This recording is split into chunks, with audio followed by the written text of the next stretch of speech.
Hey everybody, welcome back to The Dive. Joining us today on the show is a Dive regular, Lobo Tiggre from the Independent Speculator. But before we get into it, I'm just going to quickly remind you to tap that subscribe button.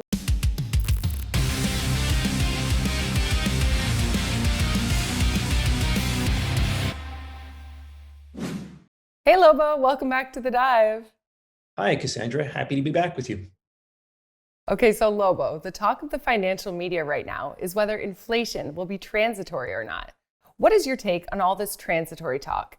And how do you think the monetary stimulus over the last 15 months will play out? Well, first and foremost, it's not just me and Lobo. We actually have the apparatchiks from the feds walking back the transitory narrative already. It's starting to unravel. When you have two FOMC members saying, well, maybe transitory will last a little longer than we thought, I think that writing on the wall is quite clear. But to the second part of your question, remember, it's not just monetary policy. Of course, that's been off the charts, bullish for inflation, for the inflation scenario or side of the argument. But we also have fiscal policy, and not just the checks that have already been sent out. We have infrastructure spending, and who knows how much more the blue wave will push through in at least the next couple of years. So both fiscal and monetary factors are extremely, I think, very much on the inflation side. So I'm not buying the transitory thing. And sorry, one more point. The data, the so-called base effects that were supposed to make all of this transitory, that's already starting to roll off. Peak base effect should have been in March and April. In May and June, we should have seen things start to roll off. And yet the inflation numbers, the CPI and PCE are still going up. So I'm not buying the transitory yarn. So do you think inflation will be felt more with financial assets such as real estate and stocks? Or do you think we will see inflation impact everyday consumer goods? I think maybe all of the above, but I would be adding the caution about the stocks. And real estate's quite different. I mean, it's real, right? And in theory, your stocks represent ownership in a company in the real world that does something. But as we all know, and we've heard your guests and people on even mainstream media talking about the dichotomy, the disconnect between Main Street and Wall Street. So to whatever degree Wall Street represents or is linked to the real world, that link has been stretched, if not broken, for some time. So I wouldn't assume that all financial assets get lifted by that tide. There's a lot of concern out there. This might be one of your questions you haven't asked yet about a potential market crash. So we could see inflation boosting real things like real estate and gold and silver, by the way, which are very real, but not so good for stocks if that perception sets in. It doesn't even need a trigger, just people realizing that this bull market is long in the tooth or long in the horn, and its day has come. So I think there's plenty of reason to be very cautious about mainstream equities. And recent reports show various central banks are starting to buy gold again. Do you think gold will start to gain more attraction from central banks as inflation kicks in? Or do you think it's lost its luster as a safety asset for central banks? Well, hopefully it won't be all about the central banks. Hopefully it'll be a real we the people thing. When you print that much money, and I subscribe to Milton Friedman's view that inflation is always and everywhere, at root at least, a monetary phenomenon, even though that stretches and shrinks with other factors in the economy. So the central banks, I don't think a gold bug, long-suffering gold and silver bugs need central banks to ride into the rescue. Now they might with the new Basel III regulations. It'll be interesting to see how that plays out. I don't claim to be, by the way, a central bank expert, and I don't, telling you exactly what Basel III really means for all these banking entities is above my pay grade. But it is interesting to see this happening. And to the point of your question, though, the banks that we've seen starting to buy again, Kazakhstan, Serbia, I don't know that a lot of those are really going to move the needle a lot for gold bugs, but Russia buying more is significant. They're one of the ones that has become a significant player in that. And then if you've got Russia and China in there, which are interested in dethroning the dollar, many interesting things ahead. But can I tell you that I know that, this is going to do this and that's going to do that, and on this day, this will happen? No, I can't say that. I do see it as a bullish factor, but I'm not counting on central banks riding into the rescue.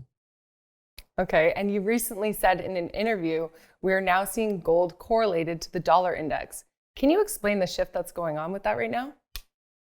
I can explain my theory. I'm reporting the data, what we've seen so far this year, and so I have a theory for that. I can't prove it. Nobody really knows. Mr. Market is not one guy that you can ask, "Hey, why did you do that?" It's millions of people making decisions for different reasons. But the trend is that, and it's funny that you asked this because as you and I speak today, actually the pattern has gone back to gold tracking interest rates. As you and I speak at the moment, as we're recording, the dollar and gold are both up and interest rates are down. But that's not actually been the pattern most of this year. That's the normal pattern, is that gold responds to interest rates. But interest rates, and to answer your question, I think a lot of traders and investors are seeing interest rates on a day-to-day basis as less useful, because what really should matter is the real rate, and the real rate only gets updated, or the input of CPI only gets updated once a month. So on a day-to-day basis, when inflation is calm, then you can substitute nominal rates for real rates. But when you know that inflation is going up a lot, then you're not so, it's riskier to assume that your real rate is just like the nominal rate. And I think that's why investors and traders have started looking more directly at the dollar this year. And if you look at the charts, you see it frequently on a day-to-day basis. And over the last few months, you can see that gold has been tracking inversely, more directly to the dollar, and frequently rising with rates and falling with rates instead, which is an unusual departure. I think the significance of this is it tells us how much attention people are paying to this issue. And I think it's very bullish for gold and silver, both of which I do see as monetary metals, not just gold. So we have to ask, since the last time you were on, El Salvador made Bitcoin legal tender. How do you think this will impact El Salvador's overall freedom and standard of living? Oh, that's it. Not where I thought you were going with that question. We answered the other question you didn't ask. I don't think it has a big impact on the world. I don't think it really changes everything for investors. You know, if China did it, or if the EU did it, or the US, that would be a big deal. For El Salvador, you know, I don't think it much, but that is interesting. And will it impact the freedom and standard of living of El Salvadorans? Honestly, I don't know. I mean, the honest answer to you and to the audience is, I don't know. I would like to say, as a person who, and by the way, I'm a gold buck, diehard gold buck. I don't own any cryptos at all, but I see cryptos as a market response to government mismanagement of money supply. So I love the idea of the cryptos. I just like to see more of them tied to something more real. But anyway, so to see El Salvador go in this direction, I see it as best as maybe a bellwether. And how it all plays out, I mean, honestly, I think probably it'll make very little difference for the government to make this big move, unless they really, like require people to start using cryptos instead of dollars. Uh, it's not likely to change very much on the ground. And this one little country by itself isn't going to do much. So as a bellwether, as maybe as a pointer to other people adopting this, that could have bigger things. And by the way, the bottom line here, though, is I don't want to say that, I'm the great guru and I know which crypto is going to win or gold's going to beat cryptos or whatever. I'm a free marketeer. And my real answer to all of these questions is that the market should decide. There's no one right answer of what it should be. It should be what the market decides.